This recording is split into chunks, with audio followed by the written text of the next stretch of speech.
Bienvenue sur The Movie Maker. Alors, aujourd'hui, je vous fais une vidéo pour vous parler de Dune. Enfin, je vous l'avais promis la dernière fois lorsque j'ai fait une vidéo impulsivement car j'étais très en colère de savoir que la Warner avait reporté la sortie du film Dune d'1 an qui devait sortir le 18 novembre en France, puis le 18 décembre en Italie, mais qui a été reporté à octobre 2021. Donc, c'était une vidéo dans laquelle j'étais très en colère et j'ai dit beaucoup de choses, mais d'une manière plutôt confuse. Aujourd'hui, en revanche, nous parlons vraiment de Dune. Nous avons maintenant tout le temps pour le faire. Il n'est même pas certain que ce sera la seule vidéo sur Dune que je ferai, essentiellement parce qu'il y a une année entière, en tout cas, pour en parler. Dune est un roman, ou plutôt une série de romans, un cycle, comme on dit, composé de 6 romans. En fait, le premier est sorti en série, comme cela arrive plus souvent que maintenant, bref, dans les années 60. Bref, l'éditeur finalement convainc Frank Herbert, l'auteur de Dune, de réunir ces 8 épisodes en un seul livre. Et c'est là qu'est né le premier livre de Dune, qui est sorti en 1965. Les romans sont 6, je vous les lis. Dune de 65, Le Messie de Dune de 69, Les Enfants de Dune de 77, qui est le seul autre roman dont une terrible transposition cinématographique, ou plutôt télévisuelle, a été tentée.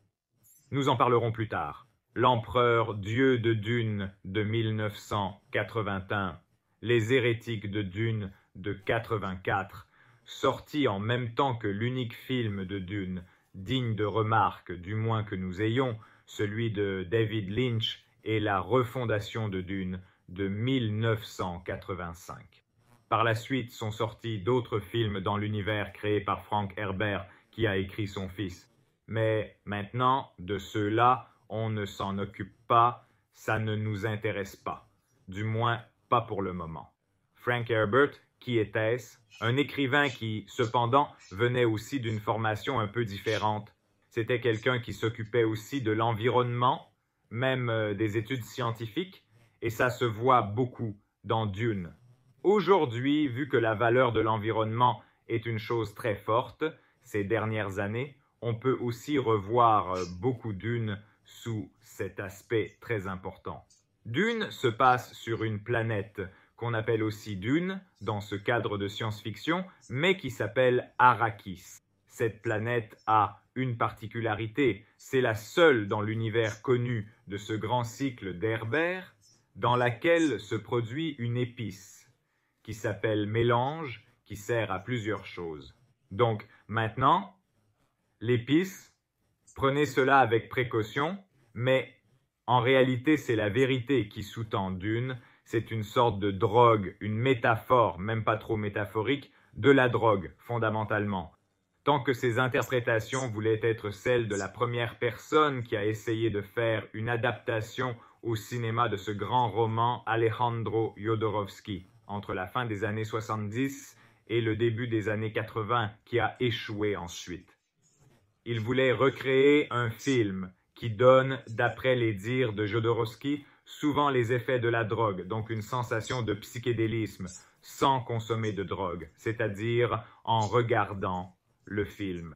Cela parce qu'il y a précisément cette référence à cette épice, au mélange, qui est une sorte d'herbe, disons-le, qui ne pousse que sur cette planète et dans tout l'univers, et qui sert à faire plusieurs choses. D'abord, elle allonge la longueur, la durée de la vie. L'empereur de cet univers de Dune et de toutes les planètes connues, Padishah IV, l'empereur chef de l'Empire galactique, a environ 200 ans, par exemple. Mais si vous le regardez dans le film, c'est un homme d'une 60aine d'années, fondamentalement.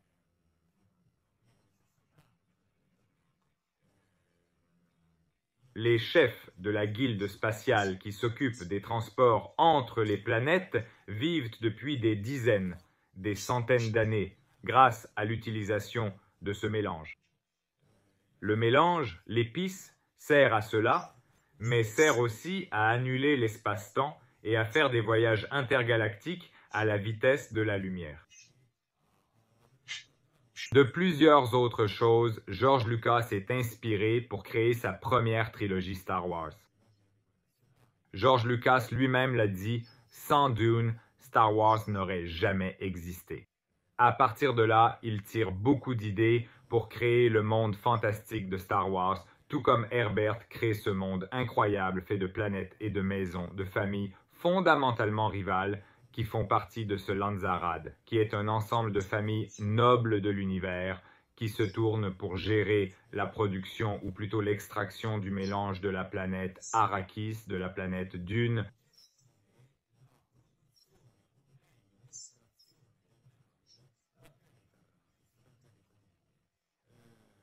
Disons que c'est l'empereur qui donne à ses familles la tâche d'extraire l'épice qui est justement utilisée pour les voyages spatiaux. Elle sert à prolonger la vie et permet d'avoir une plus grande perception de l'existence. Alors, si ce n'est pas une métaphore de la drogue, je ne parle pas de drogue, mais c'est très évident qu'il y en a aussi dans l'univers de Dune. Qu'est-ce qui se passe dans Dune? Je ne vais pas vous spoiler, bien sûr, je vous recommande de lire au moins le premier roman avant la sortie du nouveau film, entre autres, parce qu'il sera très intéressant de voir comment sera la transposition cinématographique de Denis Villeneuve, qui a été le réalisateur d'une suite pas trop terrible de Blade Runner 2049, sorti en 2017, qui était la suite du Blade Runner de Ridley Scott de 82. Qu'est-ce qui se passe sur la planète Arrakis? La gestion de la famille Harkonnen, qui est la famille des méchants dans Dune, ne se passe pas bien et l'empereur va donner à la famille Atreides la gestion de l'extraction de l'épice sur Dune. Mais il y a un problème avec Dune. Il y a d'énormes vers des sables, parce que Dune est une planète complètement sablonneuse qui n'a jamais vu une seule seconde de pluie dans son intégralité. Le problème avec Dune, c'est que c'est une planète sans eau, en gros, mais la seule planète où l'épice existe. C'est juste pour vous parler un peu de ce que sont les thèmes de Dune et un peu de l'histoire de Dune, bien que je vous recommande de lire, je le répète, le livre et regarder, sans l'ombre d'un doute, la première adaptation cinématographique de 1984. Initialement, comme je l'avais prévu, Jodorowsky, fort des succès de ses films précédents, est un réalisateur, mais aussi scénariste, c'est un thérapeute, bref, c'est une série. Elle a une allée lire quelques-uns de Jodorowsky sur Wikipédia, bien sûr, craignez cela transposition et travail très dur. Il crée un film entièrement storyboardé. Dans l'une de mes vidéos précédentes, je vous ai parlé du storyboard des réalisateurs comme Alfred Hitchcock, qui n'aurait jamais mis les pieds sur un plateau sans un storyboard de fer, parce que pour ce genre de réalisateur, c'est capital d'avoir le film en tête, en gros, tout ce qu'ils auront à faire. Jodorowsky a fonctionné comme ça, mais personne n'a jamais eu le courage ou la chance qui c'est de produire le Dune de Jodorowsky, parce que Dune est un film maudit. C'est un film complexe, c'est un roman maudit à transposer cinématographiquement. On verra plus tard Lynch et la série télé à venir. On en parlera brièvement parce que Dune est complexe. C'est un roman complexe parce que pas seulement de science-fiction, c'est un peu comme Star Wars, oui, mais à la puissance 1000. Parce que dedans, il y a des thématiques d'environnement, des thématiques de philosophie, de religion. Je ne vais pas en dire plus parce que je vous invite vraiment à le lire. Le Dune de Jodorowsky devait impliquer un certain nombre de grandes personnalités, ce film qui n'a jamais été fait. Dali, par exemple, avait donné son accord pour interpréter l'empereur Padishah IV. Orson Welles devait même interpréter le baron Harkonnen, donc le méchant du film Dune. Les Pink Floyd devaient faire la bande originale du film de Jodorowsky, qui puis avait impliqué aussi Giger, qui est pratiquement le designer et grand illustrateur, grand créateur de monstres, disons, à qui l'on doit la créature d'Alien dans le premier Alien de Ridley Scott de la fin des années 70, puis dans celui de James Cameron, puis encore plus tard dans un dessinateur malheureusement décédé aujourd'hui, qui a repris tout le matériel travaillé avec Jodorowsky, jamais vu le jour pour son Dune, et a créé une bande dessinée, une série de bandes dessinées, pour être exact. La plus célèbre est celle-ci, Jodorowsky Möbius Linkal, qui fait partie intégrante des Mystères de Linkal. C'est une édition Mondadori, belle, énorme, car elle contient toutes les histoires qui ont été, disons, revisitées. Je vais vous montrer quelques illustrations, elles sont exceptionnelles. C'est tout le travail, disons, créé pour Dune, entre guillemets, puis revisité par ce grand artiste et illustrateur français qui a pratiquement conçu, dessiné avec Jodorowsky toute la production de Dune, qui ensuite, justement, ils ont transposé dans un certain sens, en créant une nouvelle histoire, mais le travail est transposé là-dedans, à l'intérieur.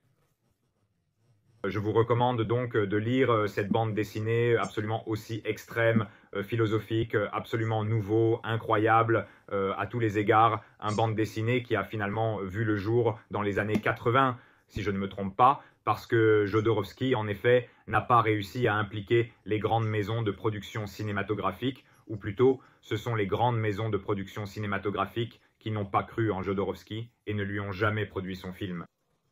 Mais en 1984, David Lynch, encore assez jeune à l'époque et produit par Dino De Laurentiis, réalise le film Dune.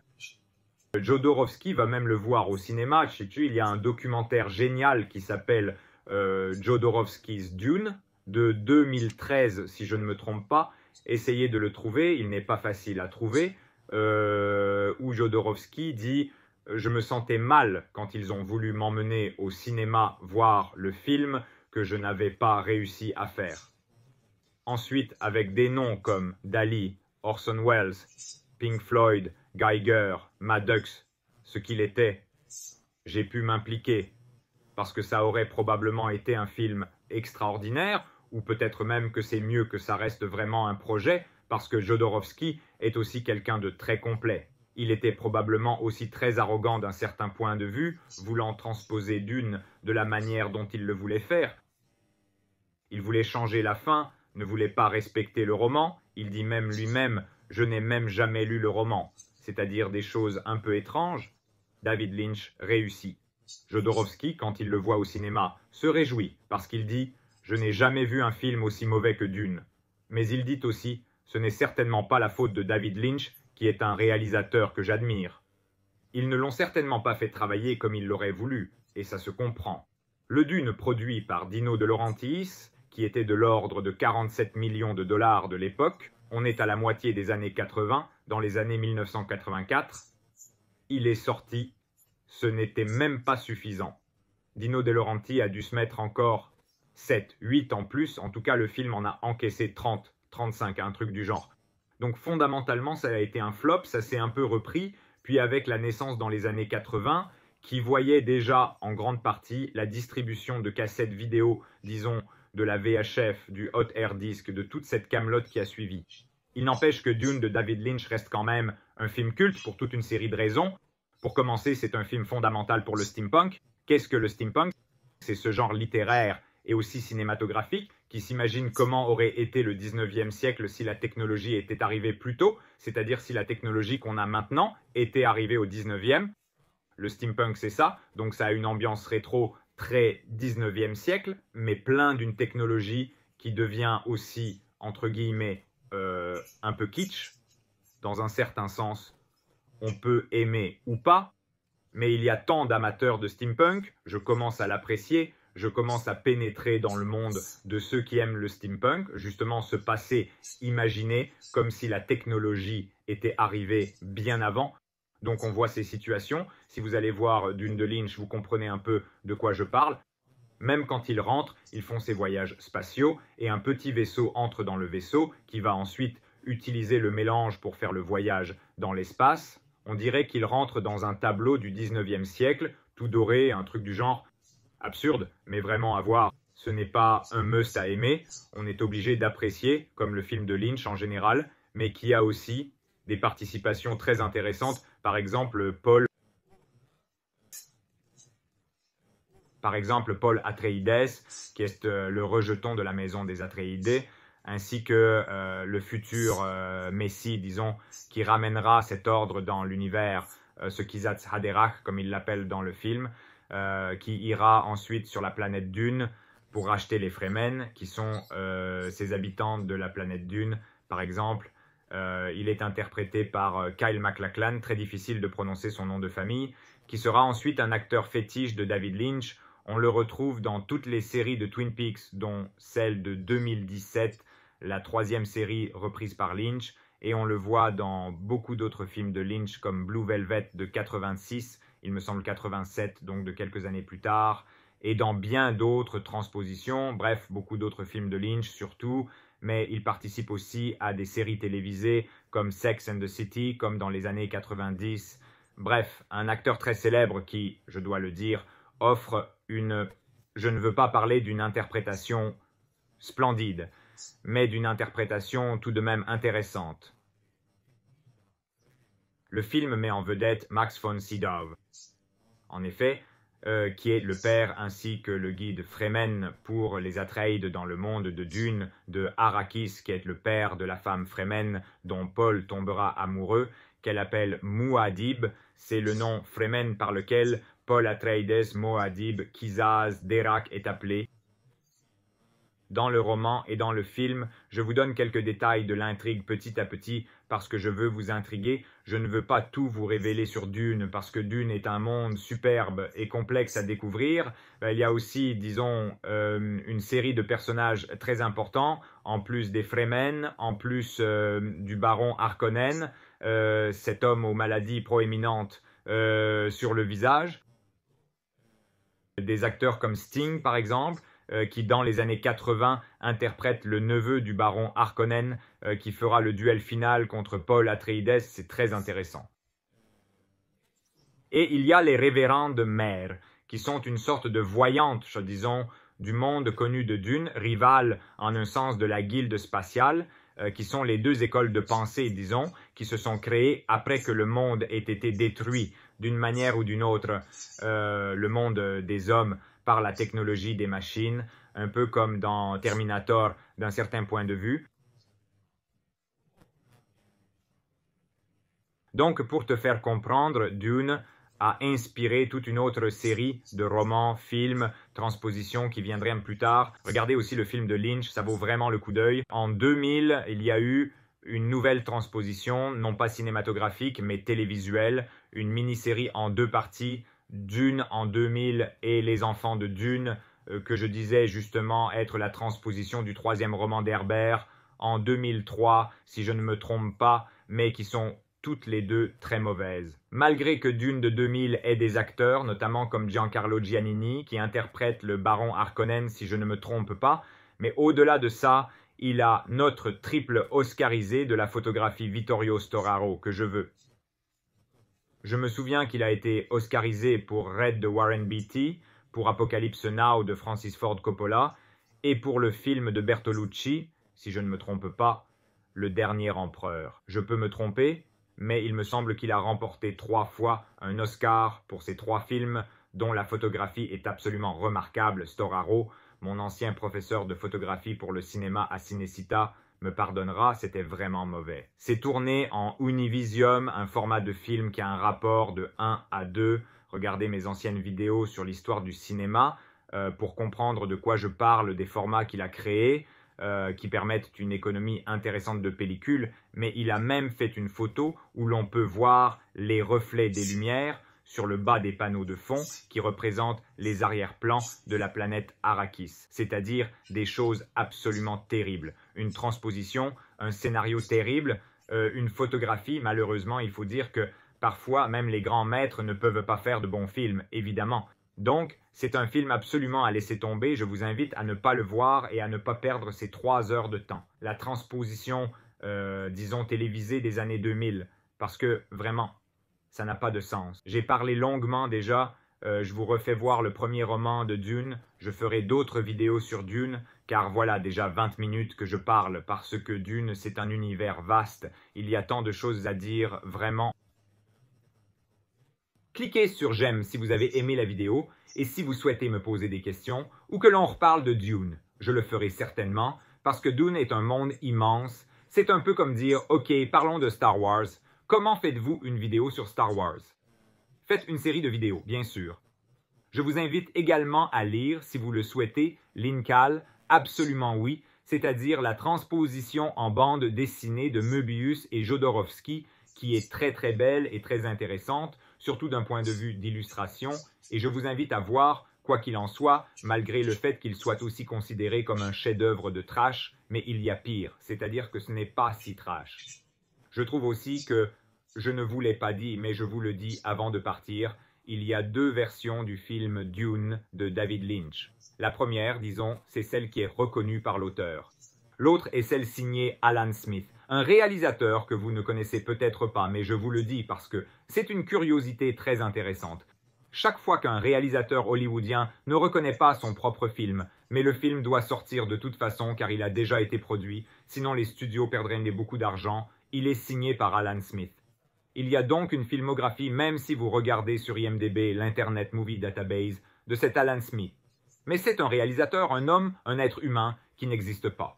Tous les films désavoués par leur auteur sont signés par Alan Smith. Il a donc sa propre filmographie, mais cette personne n'existe pas.